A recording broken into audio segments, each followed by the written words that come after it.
കുടുംബങ്ങൾ, വംശങ്ങൾ, ഗ്രാമങ്ങൾ തുടങ്ങിയ പരമ്പരാഗത പ്രാദേശിക സമൂഹങ്ങൾ അനുദിനം വലിയ മാറ്റങ്ങൾക്ക് വിധേയമായിക്കൊണ്ടിരിക്കുകയാണ്. വ്യാവസായിക സമൂഹം വ്യാപിക്കുകയും ചില രാജ്യങ്ങൾക്ക് സാമ്പത്തിക സമൃദ്ധി കൊണ്ടുവരികയും ചെയ്യുന്നു. ഇത് നൂറ്റാണ്ടുകൾ പഴക്കമുള്ള ആശയങ്ങളെയും സാമൂഹിക സാഹചര്യങ്ങളെയും സമൂലമായി പരിവർത്തനം ചെയ്യുന്നു.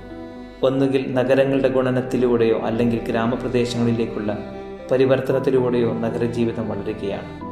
പുതിയതും കാര്യക്ഷമവുമായ സാമൂഹിക ആശയവിനിമയ മാധ്യമങ്ങൾ അറിവ് അതിവേഗം പ്രചരിപ്പിക്കുന്നു. ഈ മാധ്യമങ്ങൾ ചിന്തയുടെയും വികാരത്തിൻ്റെയും ശൈലികൾ വ്യാപകമായി പ്രചരിപ്പിക്കുന്നു.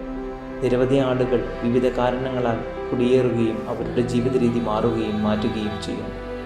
മനുഷ്യബന്ധങ്ങൾ നിരന്തരം വർദ്ധിക്കുകയും സാമൂഹികവൽക്കരണം കൂടുതൽ ബന്ധങ്ങൾ സൃഷ്ടിക്കുകയും ചെയ്യുന്നു. എന്നിരുന്നാലും ഇത് എല്ലായ്പ്പോഴും ഉചിതമായ വ്യക്തിഗത വികസനത്തെയോ യഥാർത്ഥ വ്യക്തിഗത ബന്ധങ്ങളെയോ പ്രോത്സാഹിപ്പിക്കുന്നില്ല. സാങ്കേതികമായി പുരോഗമിച്ച രാജ്യങ്ങളിലും പുരോഗതിക്കായി പരിശ്രമിക്കുന്ന രാജ്യങ്ങളിലും ഈ പരിണാമം പ്രകടമാണ്.